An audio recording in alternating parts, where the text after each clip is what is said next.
Every summer, wildlife agencies from Maine to Utah drop hundreds of thousands of fish from airplanes just like this.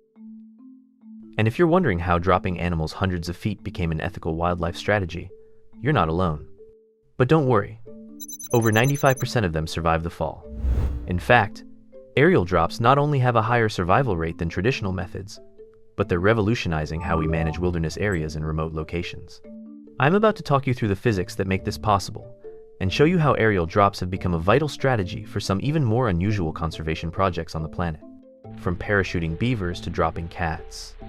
But if you want to understand why planes drop fish, you have to look at the problem.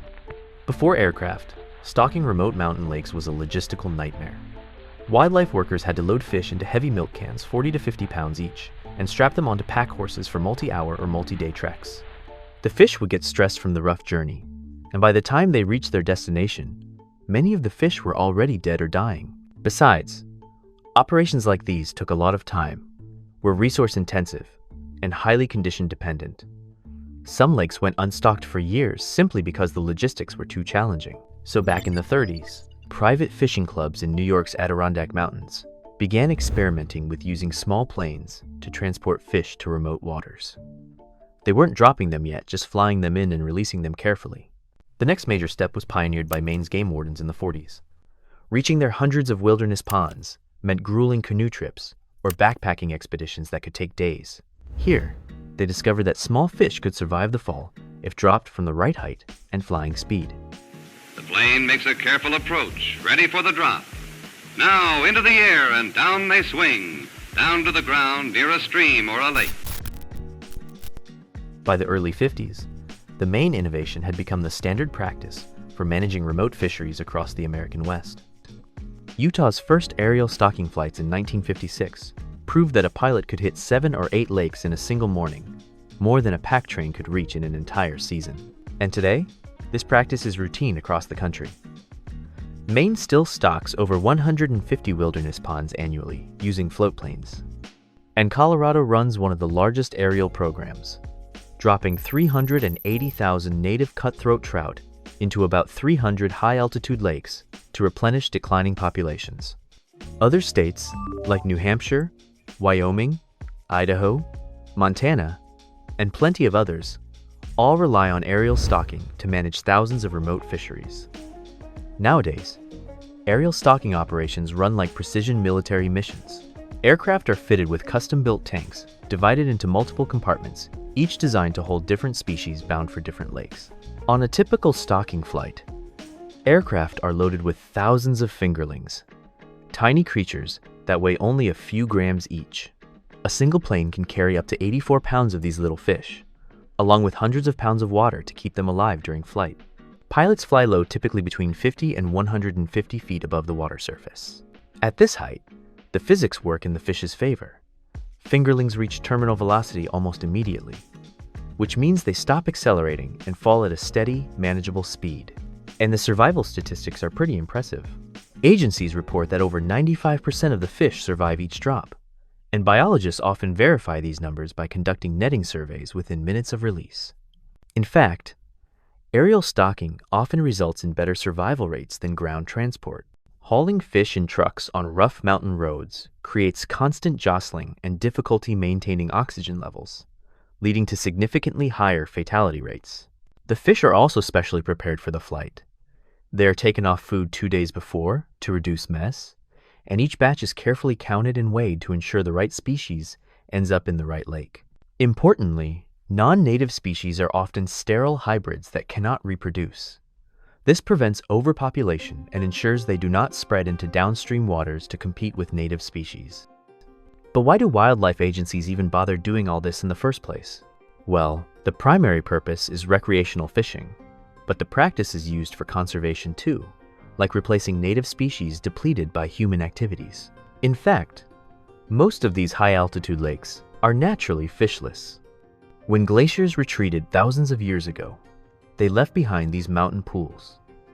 But fish never colonized them naturally due to waterfalls, steep gradients, and other downstream barriers. And the money recreational fishing generates is crucial for maintaining these wild places.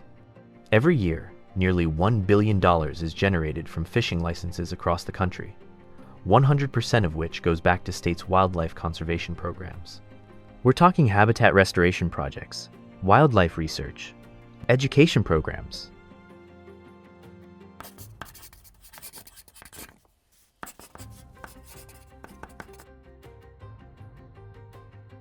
All of it runs on revenue contributed from fishing licenses. Without aerial stocking, these remote waters would offer no fishing opportunities, and that would mean fewer fishing licenses purchased, less money for conservation programs, and fewer opportunities for people to develop the connection to wild places that drives long-term environmental stewardship.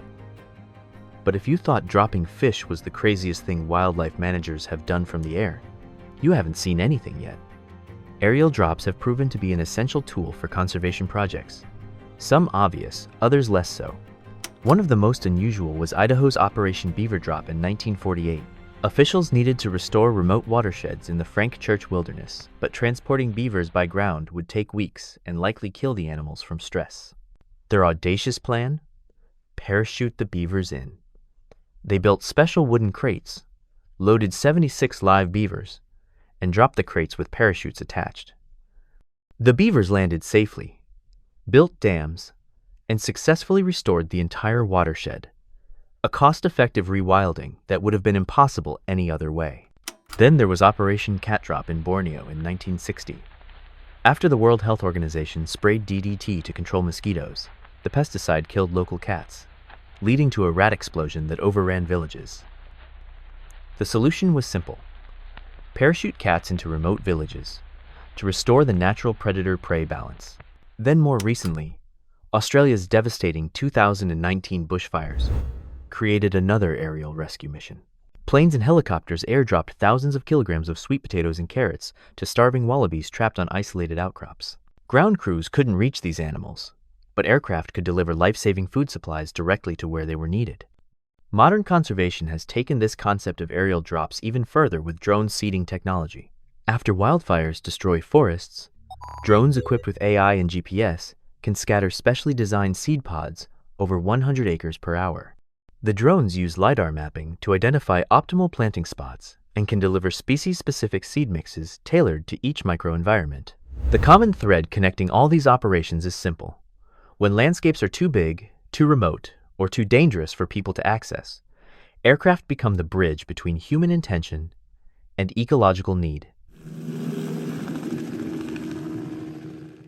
Whether it's fish in alpine lakes, beavers in Idaho's wilderness, or seeds for America's burned forests, the sky provides the solution when the ground presents impossible obstacles.